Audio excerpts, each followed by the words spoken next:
Emergency response team, what's the situation? We need an ambulance now. A trainer's been pulled under.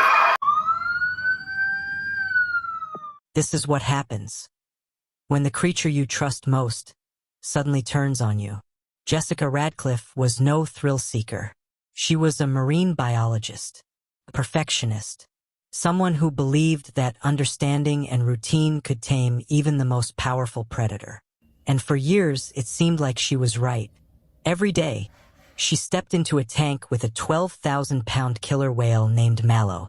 They danced, performed, trusted each other. Children laughed, cameras flashed, and behind the glass, no one questioned it. Until one day, in front of a sold-out crowd, everything changed. No warning, no misstep, just a sudden snap, a shift in the water, and then a silence so loud it swallowed the stadium whole. Why did Mallow, the orca she trained and loved, suddenly attack? Was it instinct, revenge, or something even darker no one dared to say out loud? This is the horrifying final story of Jessica Radcliffe, and it will change how you see animal entertainment forever. She trusted him. More than that, she loved him.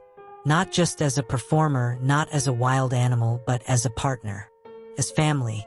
He was the centerpiece of the park, the headliner, the main event, the orca that brought in thousands of guests each week. He performed flawlessly for years, until one day, in front of a full crowd of families, children, and cameras, that trust was shattered. In seconds, what should have been a joyful performance turned into a nightmare. Screams replaced cheers. Water turned red, and a young woman full of life was gone. This is the story of Jessica Radcliffe. It isn't just about her death. It's about the warnings we ignored, the choices we made, and the truth we tried to hide. Jessica Radcliffe was raised just outside of Santa Cruz, California, with the Pacific Ocean practically in her backyard. Her father, a respected marine biologist, took her on boat trips, taught her how to read the tides, and showed her pods of dolphins dancing in the surf.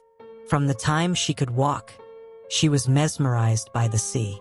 As a child, she attended a marine park show and watched an orca leap from the water. That moment changed her life. She knew then she didn't want to just watch these animals. She wanted to be with them, train them, understand them. She enrolled in a marine biology program in college and got an internship at Ocean Haven Marine Park, a rising SeaWorld-style attraction just south of Monterey. She started by cutting fish, scrubbing tanks, and observing feeding schedules. But it was clear she had something special. The animals responded to her, especially one. Mallow was Ocean Haven's star orca, 22 feet long, 12,000 pounds, black and white, with a massive dorsal fin that towered like a sail. He had been captured young and trained for years. He knew how to wave, splash, spin, and breach on cue. But he was also temperamental. Other trainers said he was unpredictable, that some days he would flat out ignore commands, or slap his tail against the tank when agitated. But with Jessica, he was different. She was young, only 21, but she understood him. She knew his body language, his mood changes, and even his feeding preferences. While others struggled to handle him, Jessica seemed to calm him. Within a year, she was promoted to lead orca trainer. She called Mallow her big boy. She believed in their bond. She believed that love and routine had tamed him. But orcas are not pets. They are predators. And that bond, as deep as it was still human-made. Over time, cracks began to show. Mallow became more aggressive during feeding sessions. He once lunged at another trainer, forcing them to leap back. He ignored whistle cues and slammed into the tank walls, hard enough to echo through the stadium. One junior trainer filed an internal incident report. Another requested that Mallow be pulled from the live water work. But management dismissed the concerns. It was the busy season. Mallow was the park's biggest draw. And Jessica? She wasn't blind to it. She noted some of his odd behavior in her log.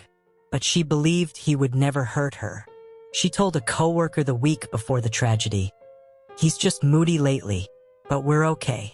He knows me, but wild instincts don't vanish. They wait, and sometimes they snap. July 6, 2011. A sunny afternoon in California. Ocean Haven was packed. The stadium was filled with over 2,000 guests, families, school groups, tourists. People clutched ice cream cones, cameras, and stuffed orca toys. The music played loudly as the announcer introduced Jessica and Mallow. She stepped onto the platform, smiling. The crowd roared. Mallow surfaced beside her. The show went smoothly at first. Mallow did every trick on cue. He leaped, he splashed, he spun. And then came the finale, the synchronized swim. Jessica dove into the water, waving at the audience as Mallow circled her. It was a crowd favorite, a routine they'd done dozens of times. But not today. Mallow stopped circling. In a flash, he lunged. His jaws clamped down on Jessica's torso. She didn't even scream.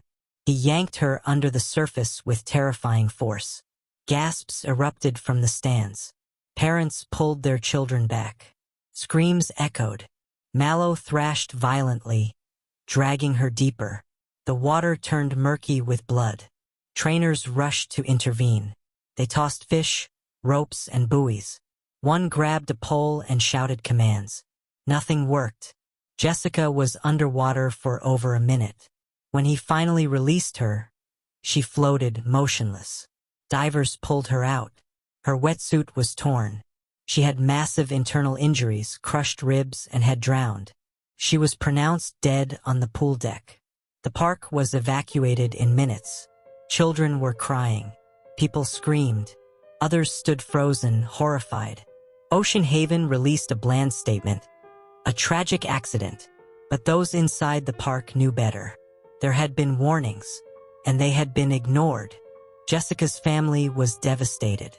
Her parents held a private memorial along the coast where she once played as a child. Her ashes were scattered into the Pacific. Her death sparked a national outcry. News crews camped outside the park. Animal rights groups protested. Former trainers came forward, sharing stories of abuse, mistreatment, and silenced concerns. Ocean Haven shut down within 6 months. The lawsuits didn't stop. Mallow was relocated to a semi-wild marine sanctuary in the Pacific Northwest. He lived the rest of his life without trainers, shows, or screaming crowds. But the damage had been done. Jessica believed love could bridge the gap between human and beast. That trust was enough. But it wasn't. Because the truth is, wild animals are not actors. They are not entertainers. They are not ours. Jessica Radcliffe was talented, brave, and passionate. She gave her heart to the ocean. But the ocean doesn't return guarantees. What happened to her wasn't just a freak accident. It was the result of ignoring instincts, silencing warnings, and assuming nature can be controlled. This isn't just a story of a trainer and an orca. It's a warning. When we cage the wild for entertainment, eventually the wild reminds us who it really is. Rest in peace, Jessica. Your story will never be forgotten.